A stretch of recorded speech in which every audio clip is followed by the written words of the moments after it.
How can just your friends and contacts can contact you directly in Snapchat? Today guys, I will show you how to turn on this option. Just follow the video until the end. You go first and you open your Snapchat.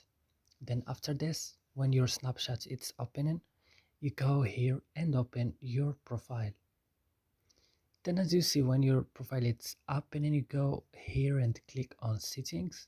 Then you go down and you go to privacy control to contact me and click.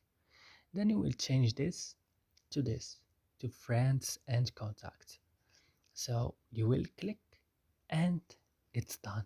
I hope this video is useful and helpful for you. Don't forget to like and subscribe in our channel and see you next video.